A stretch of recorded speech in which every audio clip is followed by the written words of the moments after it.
Comment devient-on membre d'une organisation internationale? Bonjour, bonsoir à tous.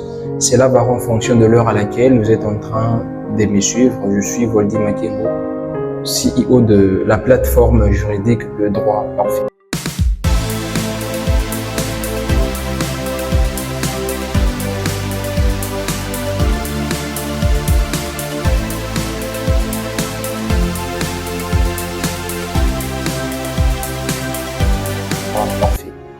Une organisation internationale est définie comme étant une structure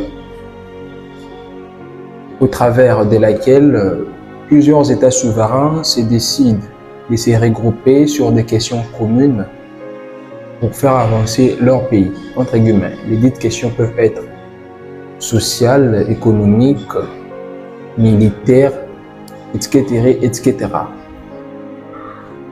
On peut devenir membre d'une organisation internationale par voie de la participation automatique.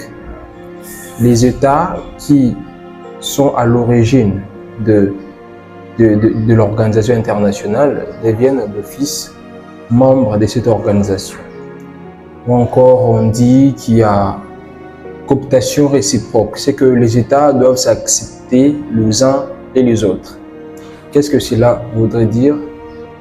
Lorsqu'on participe à l'élaboration de l'acte constitutif, on devient d'office membre de l'organisation et par là on devra s'accepter les uns et les autres. Il y a aussi une autre voie qu'on appelle l'adhésion. Ça, c'est pour les États qui veulent intégrer une organisation internationale après que celle-ci avait été créée.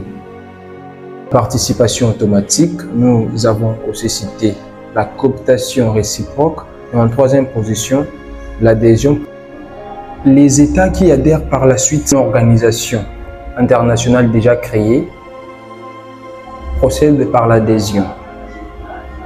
Et cette adhésion est soumise à certaines conditions qui sont prévues dans l'acte constitutif de l'organisation internationale. Déjà, pour ce qui est de l'Organisation des Nations Unies, l'ONU, il y a trois conditions. Premièrement, être un État pacifique.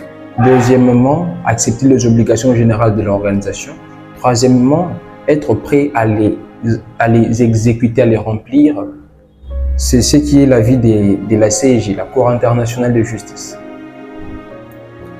Pour ce qui est de l'Union européenne, pour devenir membre, il faudra remplir deux conditions. La première, c'est accepter le principe de la prééminence du droit.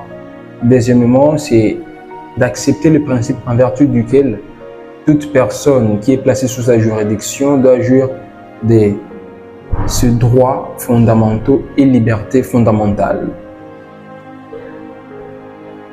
Il y a aussi des conditions objectives et subjectives. Les conditions objectives font allusion à l'appartenance régionale. Nous voyons des organisations internationales régionales et sous-régionales.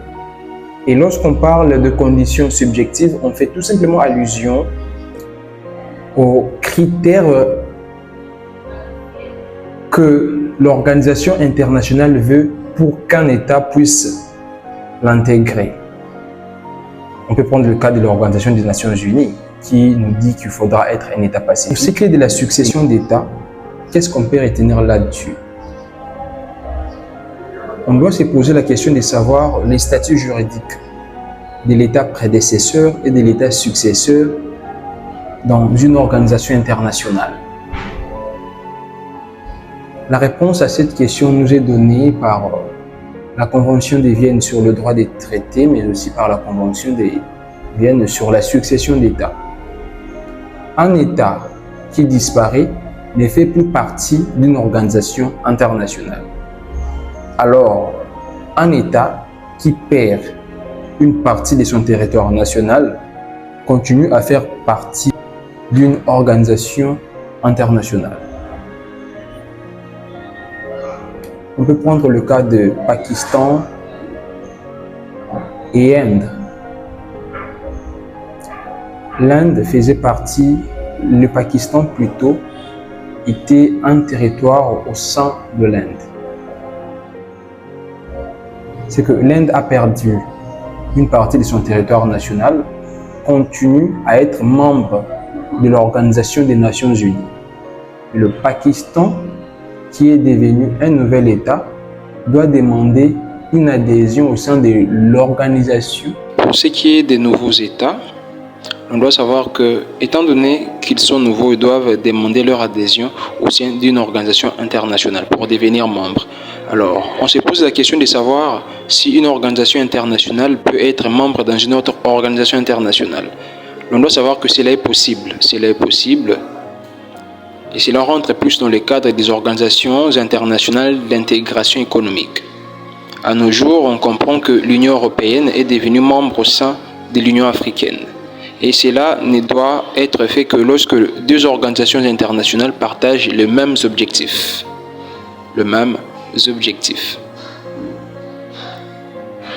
Et cela doit être prévu dans l'acte constitutif. Si cela n'est pas prévu dans l'acte constitutif, qu'est-ce que c'est fait? On procède par la compétence implicite, qui voudrait dire non écrite, mais que l'on reconnaît par la pratique. J'ose croire que vous avez très bien demandé de vous abonner, mais aussi d'activer la cloche de notification.